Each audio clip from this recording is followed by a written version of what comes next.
ফরিদপুরে নকল ঔষধ ও প্রসাধনী তৈরির কারখানায় যৌথ বাহিনীর অভিযান।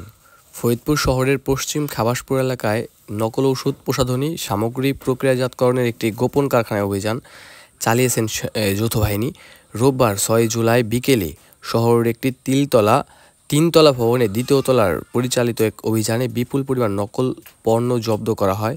কারখানাটিতে বিভিন্ন নামিদামি কোম্পানির নাম ও বিএসটিআই লোগো ব্যবহার করে ঔষধ ও প্রসাধনী প্যাকেটজাত করে বাজারে সরবরাহ করা হতো। অভিযানের নেতৃত্ব দেন জেলা প্রশাসনের সহকারী কমিশনার ও নির্বাহী ম্যাজিস্ট্রেট ফজলে রাব্বি। অভিযানে আরও উপস্থিত ছিলেন সেনাবাহিনী, কোতোয়ালি থানা পুলিশ ও জেলা ড্রাগস সুপার মোহাম্মদ রুকনুজ্জামান। ভ্রাম্যমাণ আদালতের মাধ্যমে ঘটনাস্থল থেকে আটক বিক্রয় প্রতিনিধি রিয়াজ শিকদার ২৬কে ১ মাসের কারাদণ্ড প্রদান করা হয়। এছাড়া কারখানার পলাতক মালিকের বিরুদ্ধে ঔষধ প্রসাধনী সামগ্রী আইন এ মামলা দায়ের নির্দেশ করা হয়। প্রশাসনের পক্ষ থেকে জানানো হয়, জনস্বাস্থ্যের জন্য ক্ষতিকর এসব নকল পণ্য বাজারজাত ঠেকাতে এমন অভিযান অব্যাহত থাকবে। ডাক্তার ওনাকে বলো তোমরা কিভাবে কি করো। এটা শ্যাম্পু, শ্যাম্পুটা কিসে বলো? বোতলে। এই বোতলে এই বোতলে লেবেল লাগাও কোনটা, কোন লেবেল? এটা সবাই কিভাবে কম রাখে নিয়ে আসো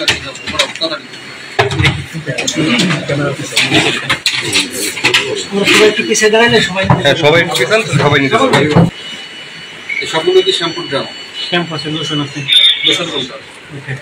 একই নিয়মে কাজ করে। লোশনের ইয়া কোনটা, প্যাকেট কোনটা? ওইটা ওটা দেখেন তো। এগুলা কি আসলে এই ধরনের কোম্পানি আছে নাকি ওরা এগুলো এই নামে চালাচ্ছে? এই ধরনের কোম্পানিগুলো মূলত হচ্ছে ইন্ডিয়ান কিছু কোম্পানি আছে, যেসব কোম্পানির ইয়েগুলো যা হচ্ছে ইয়ে করে নিয়ে আসে, এক্সপোর্ট বা ইয়ে করে নিয়ে আসে, কিন্তু ওরা তো মহাই নিয়ে আসো আসলে জানি আমি। এই ধরনের নামে কিছু কোম্পানি ইন্ডিয়া থেকে যদি আসে তাহলে এইভাবে প্যাকেট হয়ে আসবে। এখানে আমদানিকারকের সিল থাকবে, মূল্য থাকবে, সেভাবে আছে। তোমার এখানে বানানোর মতো কোনো ইয়া নেই। এবং বিএসটিআই লোগো থাকবে, লেবেলিং সব থাকবে। ঠিক আছে,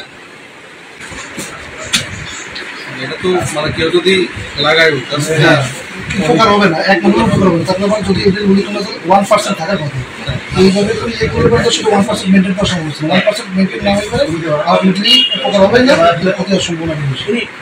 প্যাকেট দিকে তো ওষুধ ঠিক আছে কিনা বোঝা যায় না। মেন ব্যাপার হচ্ছে যে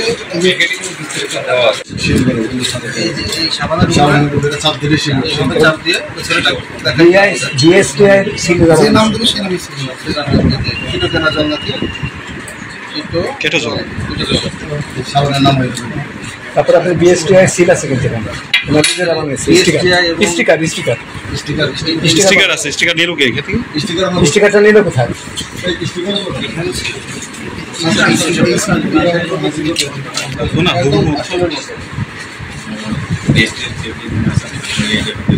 বিএসটিআই সিলের এখানে স্যার এই বড় লেখাগুলি থাকে না স্যার, শুধু ওর লোগোটা ত্রিভুজ আকারের যে লোগোটা এটাই থাকে শুধু।